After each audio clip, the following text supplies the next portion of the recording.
Begitu dimasukin ke piutang, mau nggak mau kan laba ruginya tuh biayanya berkurang, sehingga akhirnya mempengaruhi laba rugi perusahaan, yaitu finalnya menghasilkan laba sebesar 7%, netnya tuh 7%, laba bersihnya 7% dari total pendapatan.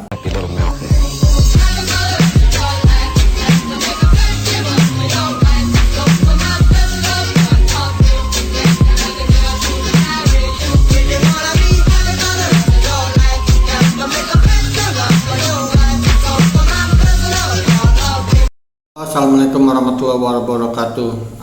Gue mau bahas implikasi atau dampak dari penerapan prinsip matching cost against revenue. Walaupun di video sebelumnya ada, tapi ini gue mau cerita terkait pengalaman gue ya. Jadi waktu itu gue pernah kerja di salah satu perusahaan otomotif. Nah, di akhir tahun itu kan kita udah jadi tuh laporan keuangan, terus kita bedah lagi nih, kira-kira mana nih yang kurang, ada yang belum masuk, salah catat atau apa. Nah, akhirnya ada satu nih, waktu itu di laba ruginya itu masih, kalau nggak salah masih minus lah, karena ini perusahaan masih baru 1,5 tahun.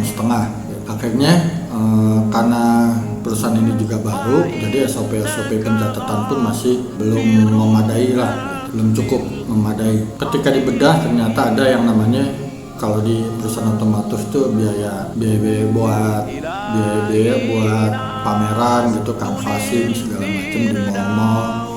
Nah, itu biaya tersebut biasanya nanti direimburse ke perusahaan manufacturingnya nih, misalkan kayak Honda, Nissan, macam-macam lah. Nah, itu biasanya nanti direimburse.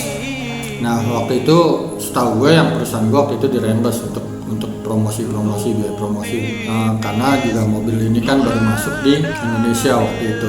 Nah, total waktu itu adalah 100 jutaan kalau nggak salah. Waktu itu ada biaya promosi itu yang udah dibiayakan itu dari bulan Oktober, November, Desember kalau nggak salah. Lebih banyak November dan Desember, kalau nggak salah Oktober sebagian udah ditagih atau gimana gitu, lupa saya. Nah, singkat cerita akhirnya ini biaya ini belum ditagihkan ke manufacturingnya. Biasanya kalau ditagihkan nanti begitu dapat kita catat sebagai pendapatan lain-lain, operasional lain-lain.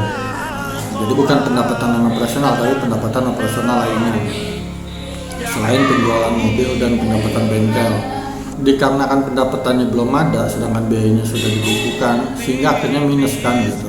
Itu yang akhirnya yang namanya disebut nggak matching costnya, prinsip matching cost against revenue-nya ini nggak berjalan. Nah, akhirnya mau nggak mau keputusannya adalah bukan mengaccrue pendapatannya, tapi kita menangguhkan biaya-biayanya waktu itu, beban-bebannya, sehingga dimasukkan ke neraca. Waktu itu dimasukkan ke piutang karena belum ditagihkan, jadi biaya-biaya itu dimasukkan ke piutang usaha waktu itu, piutang ke manufacturingnya. Begitu dimasukin ke piutang, mau nggak mau kan laba ruginya tuh biayanya berkurang, sehingga akhirnya mempengaruhi laba rugi perusahaan, yaitu akhirnya laba perusahaan itu finalnya menghasilkan laba sebesar 7%, netnya tuh 7%, laba bersihnya 7% dari total pendapatan. Nah, di sini jadi kelihatan bahwa betapa pentingnya prinsip matching cost. Jangan sampai orang salah di dalam menilai kondisi perusahaan kan gitu. Jangan sampai laporan keuangan yang kita kasih itu informasinya menyesatkan ya. Kalau udah menyesatkan gitu kan, itu jadi orang salah ngambil keputusan kan gitu.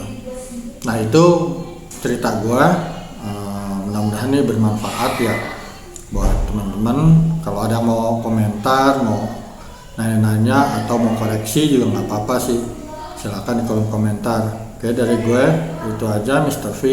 Wassalamualaikum warahmatullahi wabarakatuh.